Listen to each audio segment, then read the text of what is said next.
ಸರ್ಕಾರದಿಂದ ಮುಖ್ಯಮಂತ್ರಿಗಳು ಬಂದು ನಮ್ಮ ಮನವಿ ಕೇಳ್ತಾರ ಅನ್ನುವಂತ ಭರವಸೆ ಇತ್ತು. ಆ ಭರವಸೆ ಮೇಲೆ ನಾವಲ್ಲಿ ಕಾಯ್ತಾ ಕುಂತಿದ್ವಿ. ಆದ್ರೆ ಮುಖ್ಯಮಂತ್ರಿಗಳು ಬರಲಿಲ್ಲ. ಮುಖ್ಯಮಂತ್ರಿಗಳ ಪರವಾಗಿ 3 ಜನ ಮಂತ್ರಿಗಳು ಬಂದಿದ್ರು. ಅದಕ್ಕಿಂತ ಮೊದಲ ಆಲ್ರೆಡಿ ಲಕ್ಷ್ಮೀ ಹೆಬ್ಬಾಳ್ಕರ್ ಅವರು ಇದ್ರು. ಅವ್ರನ್ನ ಹಿಡ್ಕೊಂಡು 4 ಮಂತ್ರಿಗಳು ಬಂದ್ರು.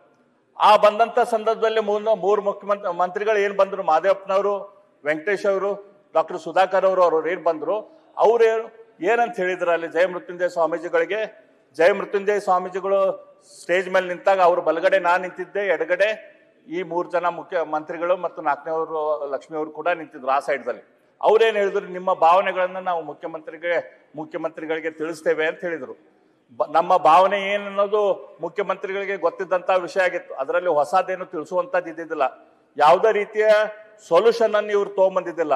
ಹಂಗಾಗಿ ಜಯ ಮೃತ್ಯುಂಜಯ ಸ್ವಾಮೀಜಿಗಳು ಏನಂತ ಹೇಳಿದ್ರು, ಮುಖ್ಯಮಂತ್ರಿಗಳಿಗೆ ಇಲ್ಲಿ ಬರ್ಲಿಕ್ಕೆ ಆಗ್ಲಿಲ್ಲ ಅಂತಂದ್ರ ನಮ್ಮ ಮುಖ್ಯಮಂತ್ರಿಗಳು ಅದಾರ, ಅವ್ರೇನ್ ಬೇರೆಯವರಲ್ಲ, ಅವ್ರಿಗೆ ನಾವು ಹೋಗಿ ನಮ್ಮ ಮನವಿಯನ್ನ ಕೊಡ್ತೇವೆ. ಹಾಗಾಗಿ ಸುವರ್ಣಸೌಧಕ್ಕೆ ನಾವು ಹೋಗಿ ಮನವಿ ಕೊಡ್ತೇವೆ ಅಂತ ಶಾಂತ ರೀತಿಯಿಂದ ಹೋಗ್ಬೇಕಾರ ನಾನೇ ಮುಂದಿದ್ದೆ. ಅಲ್ಲಿ ಬ್ಯಾರಿಕೇಡ್ ಹಾಕಿದ್ರು. ಆ ಬ್ಯಾರಿಕೇಡ್ದಲ್ಲಿ ಕೇವಲ 1.5-2 ಫೀಟ್ ಗ್ಯಾಪ್ ಇತ್ತು. ಆ ಗ್ಯಾಪ್ ದಲ್ಲಿ ನಾನು ಮೊದಲು ಹೋದಾಗ ನನ್ನ ಹಿಂದಿಂದ ಉಳಿದ ಜನ ಕೂಡ ಬಂದ್ರು. ಅದಾದ್ಮೇಲೆ ಅಲ್ಲೇ ಒಂದ್ ನಿಮಿಷ ಮುಗಿಸ್ತೇನೆ, ನಾನು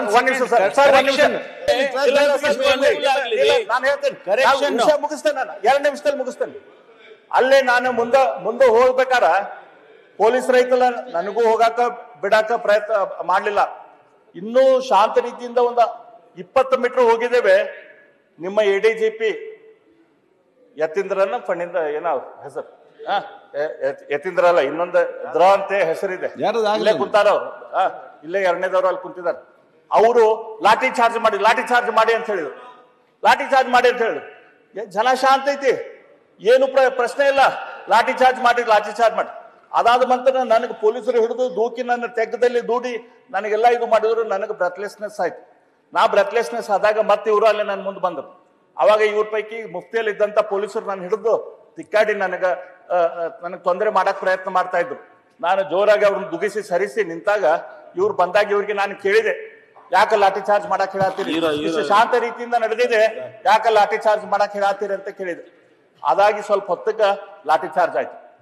ಶಾಂತ ರೀತಿಯಿಂದ ಇತ್ತು, ಯಾವುದೇ ರೀತಿಯಿಂದ ಅಲ್ಲಿ ಜನರ ಪ್ರೊವೊಕೇಶನ್ ಇದ್ದಿದ್ದಿಲ್ಲ. ಶಾಂತ ರೀತಿಯಿಂದ ನಾವು ಬಂದು ಸುವರ್ಣಸೌಧದ ಗೇಟಿನ ಮುಂದೆ ಮುಖ್ಯಮಂತ್ರಿಗಳಿಗೆ ವಿನಂತಿ ಕೊಡಬೇಕು ಅನ್ನುವಂತ ಜಯ ಮೃತ್ಯುಂಜಯ ಸ್ವಾಮೀಜಿಗಳ ಅಭಿಲಾಷೆ ಇತ್ತು. ನಮ್ಮ ಸಮಾಜದ ನೋವು ಅವ್ರಿಗೆ ಗೊತ್ತಾಗಲಿ, ದೊಡ್ಡ ಪ್ರಮಾಣದ ಸಂಖ್ಯೆ ಅವ್ರು ನೋಡಿದ್ರೆ ಅವ್ರಿಗೆ ಗೊತ್ತಾಗ್ತಿತ್ತು ಅನ್ನುವಂತ ಇತ್ತು. ಈ ತಪ್ಪನ್ನ ಇವ್ರು ಮಾಡಿದ್ರು. ಮುಖ್ಯಮಂತ್ರಿ ಕಾಯ್ತಾ ಇದ್ರು. ನಾವು ಕೇಳಿದ್ದು ರಿಸರ್ವೇಶನ್, ಅವ್ರು ಕೊಟ್ಟಿದ್ದು ರಕ್ತ. ನಾವು ಕೇಳಿದ್ದು ರಿಸರ್ವೇಶನ್, ಅವ್ರು ಕೊಟ್ಟಿದ್ದು ನಮಗೆ ಕೈಕಾಲು ಮುರಿಯುವಂತ ಕೆಲಸ. ಇದಕ್ಕಾಗಿ ಇವತ್ತು ಸಮಾಜ ಆಕ್ರೋಶ ಆಗೈತಿ. ಸಮಾಜ ಇವತ್ತು ಕೇಳ್ತಾ ಇದೆ, ಸದನದ ಕಡೆ ನೋಡ್ತಾ ಇದೆ, ಮುಖ್ಯಮಂತ್ರಿಗಳ ಕಡೆ ನೋಡ್ತಾ ಇದೆ, ಹೋಮ್ ಮಿನಿಸ್ಟರ್ ಕಡೆ ನೋಡ್ತಾ ಇದ್ದೆ. ಈ ತಪ್ಪು ಮಾಡಿದವ್ರ ಮೇಲೆ ನೀವೇನ್ ಆಕ್ಷನ್ ತಗೊಂತೀರಿ? ಅವ್ರನ್ನ ಯಾಕೆ ಮನೆಗೆ ಕಳ್ಸೋದಿಲ್ಲ? ಇದು ನಿಮ್ಮ ಅಣತಿ ಮೇಲಿಂದ ಆಗಿದ್ರೆ ಅವ್ರನ್ನ ರಕ್ಷಣೆ ಮಾಡ್ರಿ. ಅವ್ರನ್ನ ರಕ್ಷಣೆ ಮಾಡ್ತೀರಂದ್ರೆ ನೀವು ಅವ್ರನ್ನ ನಿಮ್ಮ ಅಣತಿ ಮೇಲೆ ಮಾಡಿದಾರೆ, ನೀವು ರಕ್ಷಣೆ ಮಾಡ್ತೀರಂತೆ ನಮಗೆ ಗೊತ್ತಾಗುತ್ತೆ, ರಾಜ್ಯಕ್ಕೆ ಗೊತ್ತಾಗ್ತದೆ. ಅವ್ರನ್ನ ನೀವು ಸಸ್ಪೆಂಡ್ ಮಾಡ್ಲಿಲ್ಲ, ಮನೆಗೆ ಕಳಿಸ್ಲಿಲ್ಲ ಅಂದ್ರೆ ನೀವು ಇದಕ್ಕೆ ಕುಂಭ ಕೊಟ್ಟಿದ್ರಿ, ನೀವ ಇದಕ್ಕೆ ಕಾರಣೀಭೂತರಂತೆ ನಾವು ಈ ಸಂದರ್ಭದಲ್ಲಿ ಹೇಳ್ಬೇಕಾಗ್ತೈತಿ.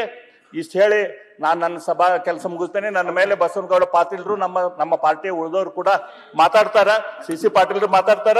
ನಮ್ಮ ಸಮಾಜದ ನೋವು ಇವತ್ತ ಸದನ ತಿಳ್ಕೋಬೇಕಾಗೈತಿ. ಇದು ಕೇವಲ ಲಿಂಗಾಯತರಿಗೆ ಸಂಬಂಧಪಟ್ಟಂತ ವಿಷಯ ಅಲ್ಲ. ಈ ರಿಸರ್ವೇಶನ್ ಮೂಲಕ ಮರಾಠ ಸಮಾಜ, ಒಕ್ಕಲಿಗರ ಸಮಾಜ, ರೆಡ್ಡಿ ಸಮಾಜ ಮತ್ತು ಬಂಟ್ರು, ಈ ರೀತಿ ಸುಮಾರು ಸಮಾಜಗಳಿಗೆ ಇದರಲ್ಲಿ ನ್ಯಾಯ ಸಿಗ್ತೈತಿ.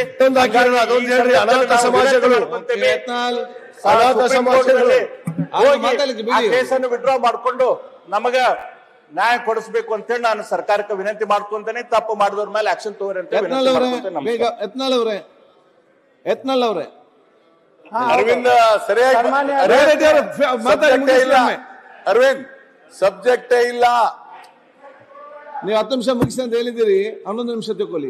ಅರವಿಂದ ಅಧ್ಯಕ್ಷರೇ, ನಾನು ಅಧ್ಯಕ್ಷರೇ ಈಗ ಬಿಜೆಪಿ